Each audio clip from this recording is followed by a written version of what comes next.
Hello, welcome back, Susie's Corner. Oh my god, can't believe it. Okay, today we're having a head wrap day going on, like the natural hair's out, and we're trying something different, something new. Are we loving it? Yeah, I'm here for it. I don't know what it was, but my enemies tried something. I rebuke. I rebuke. I stayed prayed up because the way the common cold, the flu almost took me out last week. I'm sorry, I couldn't move. I couldn't speak. I couldn't breathe. Y'all, it was crazy. I couldn't be talking, couldn't be yapping. I can't wait. I can't believe it. Thank God for health. For real, for real. Shout out to health because this is actually crazy. But we're back. Shout out. And before I was cosplaying a Victorian child threatened by the common cold, I actually went with a friend and we saw Wicked for Good. Good is doing a little bit of a heavy lifting there, yeah. We watched it and I thought, this kind of crazy. I'm so sorry, this kind of crazy. Ain't no way. And I thought I had an idea, like, no, actually, let's talk about wicked friends, wicked friendships. In the concept of Glinda, let's come to the front of the class. We ain't gonna jump you. We're just gonna have a conversation. So let's go. I was thinking, relationships, friendships, complicated conversation topic anyways. I think whenever it comes to vulnerabilities, whenever it comes to trust and communal being, I think that can always be a little dicey. And through friendship breakups to sadness and trauma, we have learned hopefully the discernment. And I think I'm gonna, at some other point, I'm gonna go deeper into, okay, what actually makes a good friend, or how do I feel safe when it comes to friendship, communality. Because again, with this whole idea of eldest daughters coming together, doing your shit for yourself, doing your stuff on your own, what I still want to emphasize is that you do not need to be hyper independent. Hyper independence is a trauma response. Like, are you independent, or did you just grow up never having somebody in your corner that you could just depend on? Was it always on you? Let's have that conversation. So I think finding people that are safe to be around is actually very, very helpful. It helped me so much. So that's definitely going to be another topic. But let's talk about how that one girl, yeah. I know you think of this. She ain't your friend. Sorry. This ain't your friend. She kind of scary, actually. Let's talk about it in the context of Wicked.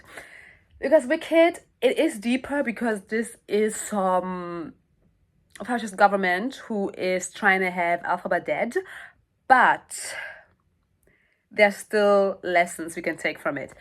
I cannot believe how there are people trying to make me believe in the cinema, those writers trying to make me believe that Alphaba and Glinda are friends. Or like, at least, oh, they used to be friends, they're acquaintances, they still, Glinda still wants the best for Alphaba and she's forced to be in these government structures now. I'm so sorry. What do you mean? An institution that is making Alphaba a terrorism. It's like, literally, she is number one wanted. They are creating characters of her. Very quick, like, tangent to Miss Marble doing her own her own magazine and caricaturizations of Alphaba. It was so funny. The caricatures, she was like, rah, she was like alone doing that. It's just that she was hating with her chest. Like, this was not a job, this was not a hobby, this was a passion. Low-key shout out. But also, wow, scary. No, but you're telling me you are enmeshed willingly in this government institution, wanting your friend, your best friend, dead, wanting her in jail, subjugated. That's crazy. That's crazy. Everybody around her, her family, her former friends, everyone is turning their back against her because there are crimes associated with her that she first of all never did. They are assassinating her whole character. It's crazy. And people want me to believe like, oh no, but Glinda didn't have a chance. She didn't have a choice. Given who she is, given what she represents, when it comes to the class level of it all, the racial level of it all of these thingies, choices.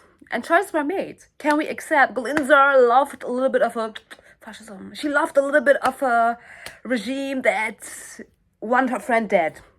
She kind of loved that. She kind of loved it here. She kind of loved coercing that man to marry her. All I'm saying, she is a problem. And if you always have to think, oh my God, how else do I have to give up on myself today? How many times more do I have to betray myself so I can stay in this friendship? Yeah, that's the answer. That's not a friend. Scary, scary, scary, scary. I'm sorry when they had that scene where they were fighting or whatever because her sister just got murdered in a tornado. Like, I'm so sorry. When they had that fight, she was like, Greenie. It's giving slur. It's giving, like, in that context, in that universe, it's giving slur. Who are you talking to? Who are you looking at?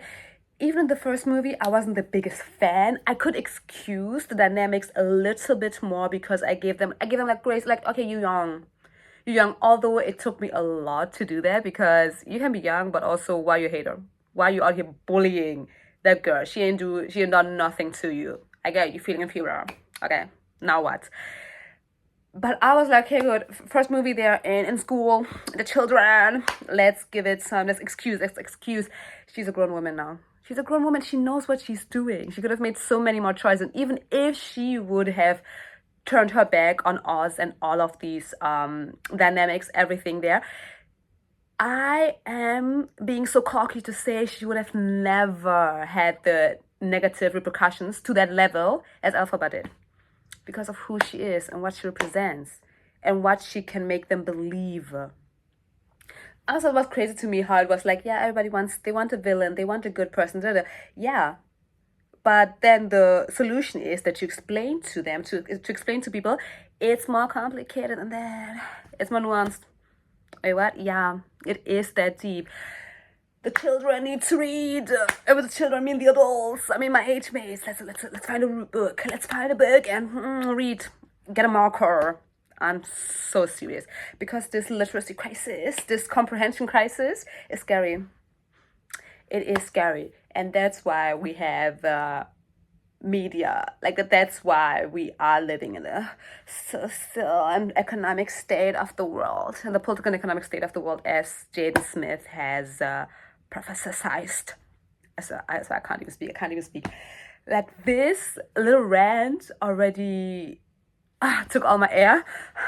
I can't believe it. Like, this cold really got me out, but it was just crazy to me. And I think discernment is so important when it comes to the people you choose to let into your life, obviously, because you deserve the best. So we gotta start acting like it.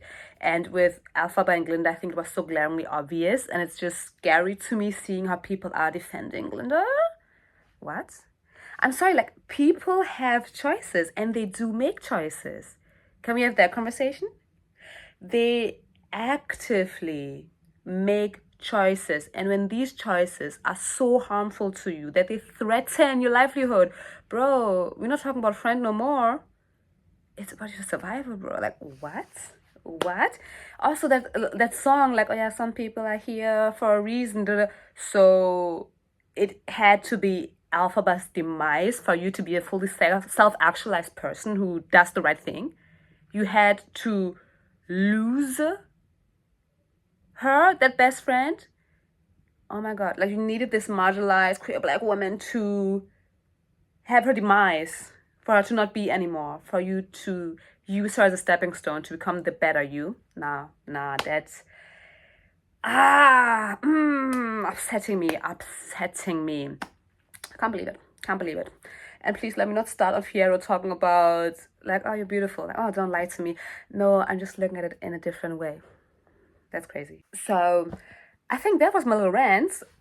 Let's be careful about them, friends, fake friends. I will get back on here. I have so much more to yap about. But until then, I will say it because I know nobody else said it today. You're doing amazing, sweetie. Love you.